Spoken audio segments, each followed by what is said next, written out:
This is You've Got Turf Mail. I'm fresh off a turf call to my local MP's office where I spoke to the delightful and lovely Carrie. She was obviously a gyne, and so when she answered the phone, Carrie speaking, I said, "Hey there, Carrie, how are you doing? Happy International Women's Day." And she said, "Yes, happy International Women's Day to you too." And I said, "I'm actually calling you, Carrie, about a tweet that Prime Minister Justin Trudeau made today on that subject." And she said to me, "1 minute, just let me get my phone and I'll look it up." And I said, "Well, by all means, Carrie, but in the meantime, I can read it to you."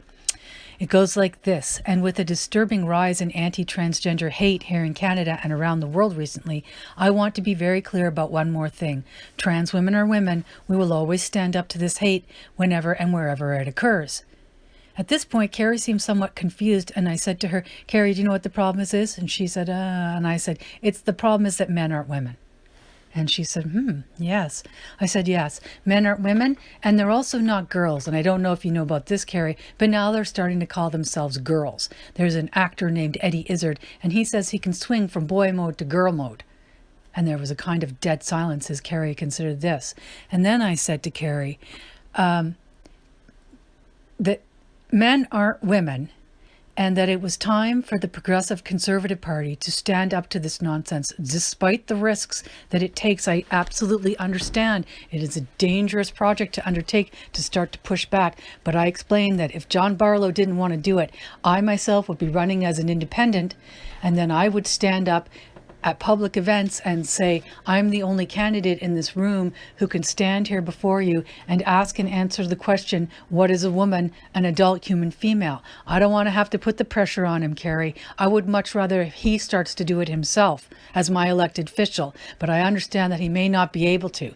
But in the meantime, you may all want to consider that this can't go on and on like this. And not only is it about the erosion of girls' and women's rights, it's also about what they're doing to children as they tell them that they've been born in the wrong body. We're talking about cosmetic double mastectomies and harvesting body parts off one part of the body to sew them onto another. Or if you're unlucky enough to be a man, you might get to have your penis inverted.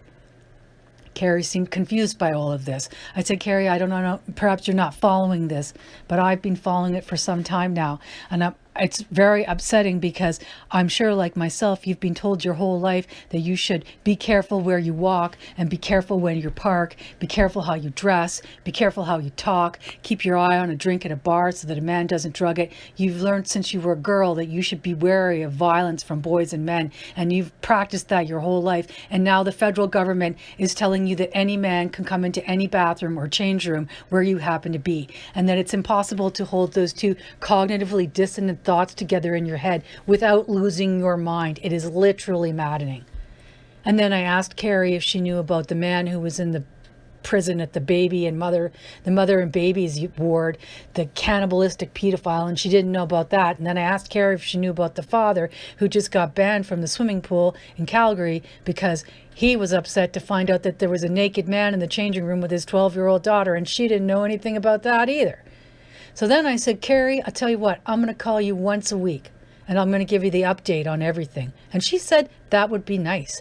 And then I said to Carrie, "You know what? If you want to tell John Barlow that if he needs to talk to somebody who's following what's going on and is completely up to date, I've been doing it for 5 years, he's more than welcome to give me a dingle. He can drop by my house. I'll make him a coffee. I used to vote for the NDP. I used to vote for the Green Party." I explained to her that I've done fundraising and made donations and put yard signs up and handled their social media. And my husband has driven people to the polls, and that I last voted for the Green Party. And now I find myself politically homeless because nobody is able to say that men are not women.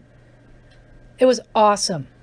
So if this Justin Trudeau thing's got you feeling angry, I'll tell you what, pick up the old horn, give your local MP's office a dingle, doesn't matter what party they are, and just have a little chit chat. Maybe you'll get somebody as nice as Carrie on the line on your end. This is You've Got Turf Mail, over and out.